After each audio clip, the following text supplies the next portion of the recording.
Bonjour et bienvenue sur Curiosité TV. Tous ceux qui voyagent en avion le savent bien, on peut voir des choses super sympas depuis le ciel. La Terre regorge de lieux magnifiques, aussi fragiles qu'insolites et souvent bizarres. Aujourd'hui, je vous propose un voyage autour du globe et tout ça gratos via Google Earth. Oui, je voyage via Google Earth parce que quand je vois des choses qui m'interpellent, en général je cherche des réponses et quand on cherche, on trouve.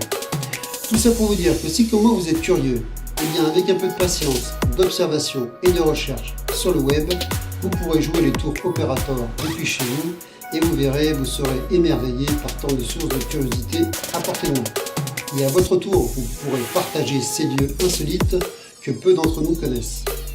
Allez, la Terre via Google Earth, c'est maintenant.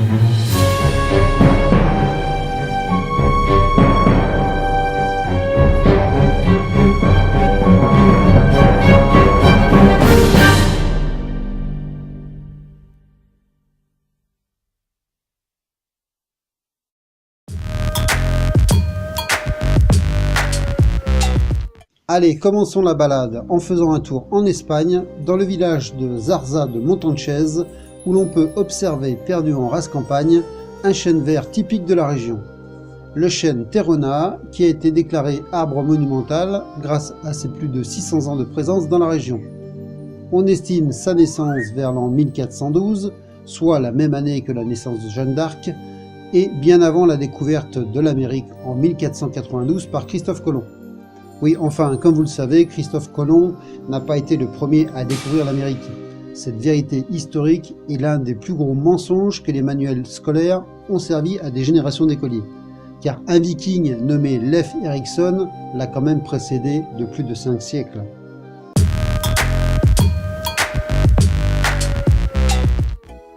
Petit tour en Arabie Saoudite, dans la province de Toubarjal, où l'on peut observer du ciel de spectaculaires formes rondes qui sont ni plus ni moins que des parcelles agricoles.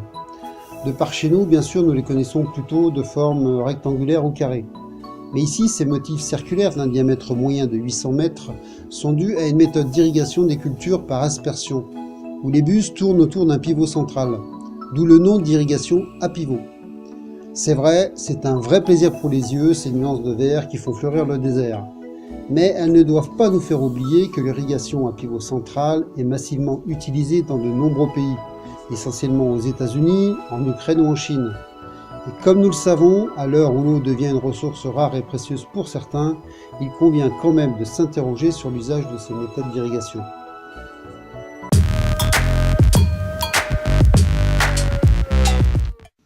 Allez, restons en Arabie Saoudite, mais plus au nord, dans la région de Al-Haït.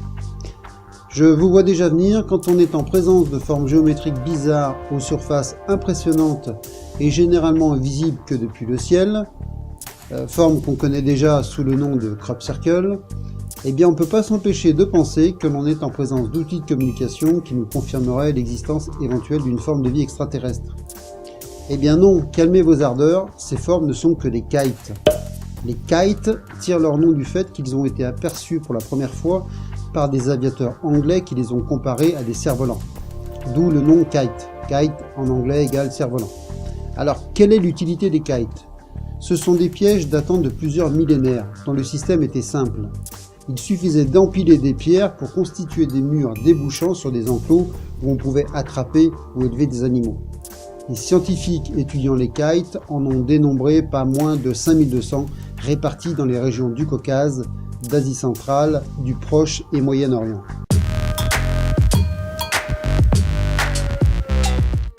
Le Kazakhstan vous souhaite la bienvenue. Enfin, façon de le dire quand on se demande par qui on va être accueilli. Regardez bien ces images, elles parlent d'elles-mêmes. Ça ne vous rappelle rien? Oui, vous avez bien vu, il s'agit d'un pentacle géant de 400 mètres de diamètre. Pour qui? Pourquoi? Par qui? Ce que l'on peut dire, c'est que ce pentacle est au milieu de nulle part. L'activité humaine la plus proche se situe à vol d'oiseau à plus de 30 km. À ce jour, on ne sait pas grand-chose sur le sujet. Les théories en tout genre fusent. La plus prisée, bien sûr, étant celle des satanistes.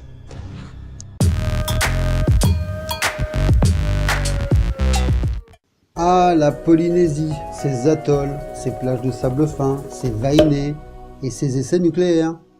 Amateurs de vacances paisibles et de radioactivité, bienvenue dans le Pacifique, du côté de l'atoll de Enewetak. Ici, les Américains nous ont laissé en héritage de jolis cratères. Le 1er novembre 1952, les États-Unis procèdent aux essais de la première bombe H à hydrogène.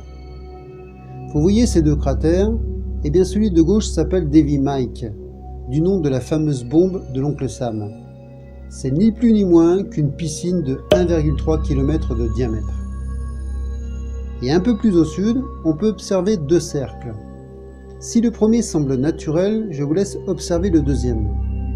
Mes recherches sur le sujet m'ont mené sur des dossiers déclassifiés qui expliquent la nature même de ce dôme, qui n'est ni plus ni moins qu'une couverture de béton de 8 mètres d'épaisseur pour 113 mètres de diamètre, recouvrant 73 000 mètres cubes de déchets radioactifs enfouis par l'armée américaine en 1977. Merci pour le cadeau.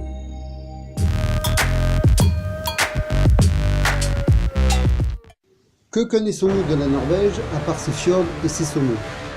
Eh bien, pour la plupart d'entre nous, pas grand-chose. Et pour les autres, ceux qui s'intéressent à l'histoire, quand on parle de Norvège, on parle de Vikings. Ici, on se trouve dans le parc de Mollebukta. On peut y observer 3 ombres impressionnantes. Mais quelle est l'origine de ces ombres? Eh bien, il s'agit de 3 épées vikings de 9 mètres de hauteur plantées dans la roche que l'on doit au sculpteur norvégien Fritz Røde en commémoration au 1111e anniversaire de la bataille de Hafrsfjord qui a eu lieu en 872. Cette bataille, c'est quoi? Eh bien, un conflit entre 3 rois ennemis jurés qui se cherchaient d'époux. D'où les 3 épées, et bien sûr la plus grande est celle du vainqueur, Harald Harfagr, qui devient roi de Norvège à l'issue de cette bataille.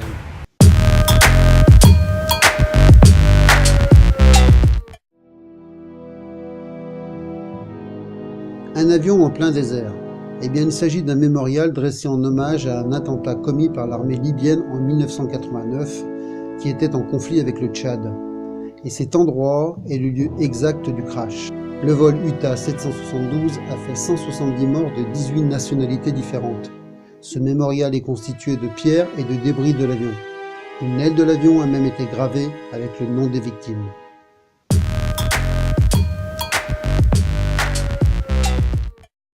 Direction les États-Unis, dans le Nevada, au milieu de nulle part, entre le sable et les cailloux, se trouve une structure étrange en forme d'étoile.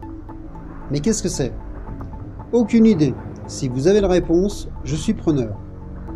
À l'échelle de Google Earth, ce truc mesure plus de 250 mètres de diamètre, ce qui semble être une taille moyenne pour une architecture ayant par exemple pour objet le stockage d'infrastructures diverses. Jusque-là, rien d'anormal. Mais quand je creuse un peu et que je m'interroge sur la forme et la raison d'être de ces éventuelles structures, je me pose la question suivante. Pourquoi se compliquer la tâche à édifier des structures aux contours spécifiques en forme d'étoile, comme c'est le cas ici, alors que compte tenu des besoins logistiques de nos grandes nations, on pourrait se contenter de créer des bâtiments aux formes standards, carrés ou rectangulaires, qui se suffiraient à elles-mêmes.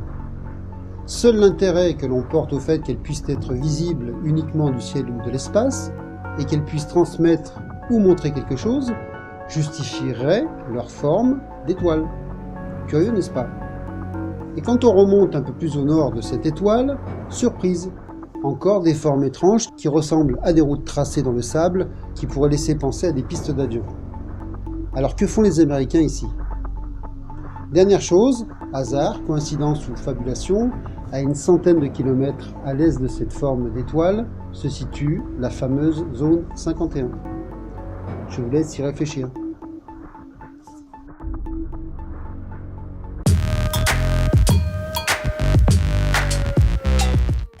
Allez, direction l'Allemagne, sur une île. Et sur cette île, les jardins d'un château ont une forme de bonhomme avec deux gros yeux, un nez, une bouche, des pecs et un semblant de djinn en guise de château. Eh bien, ce château est une pâle copie du château de Versailles. Oui, oui, pour preuve, regardez.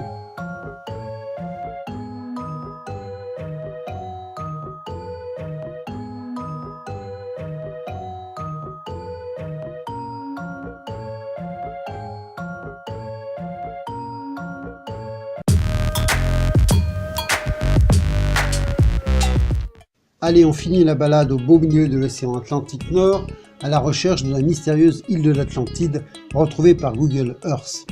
Possible, idée de mytho ou réalité? Je vous laisse juger par vous-même. Ce qui est sûr, c'est qu'à cet endroit, il y a bien les vestiges d'une ville engloutie. Le fond de l'océan est recouvert par une surface de 165 km de côté. C'est pas rien. On peut voir également sous la mer une trace, que dis-je, une autoroute de plusieurs centaines de kilomètres de long et de large, qui semble relier le continent du nord au sud. Petite citation au passage. Platon disait, je cite, « En ce temps-là, on pouvait passer par la mer devant ce passage que vous appelez les colonnes d'Hercule. » Or, dans cette île de l'Atlantide, les rois avaient formé un empire grand et merveilleux. Mais dans le temps qui a suivi, il y a eu d'effroyables tremblements de terre et cataclysmes. Dans l'espace d'un seul jour et d'une nuit, toute l'armée fut engloutie sous la terre. L'île Atlantide s'abîma dans la mer et disparut. Voilà, ainsi s'achève cette vidéo. J'espère qu'elle vous aura plu. Des lieux insolites comme ceux que je vous ai présentés, bien évidemment, il y en a des dizaines et des dizaines. C'est pour ça que je vous invite à aller faire vous-même un petit tour sur Google Earth et vous ferez vous-même vos propres découvertes. Je vous ai quand même mis dans la description de cette vidéo tous les liens des lieux insolites que je vous ai présentés aujourd'hui. Voilà, donc si ça vous a plu, n'hésitez pas à me laisser un petit commentaire, ça fait toujours plaisir. Je vous dis à bientôt. L'important c'est de n'avoir cesse de se questionner, la curiosité a sa propre raison d'être. Bye bye.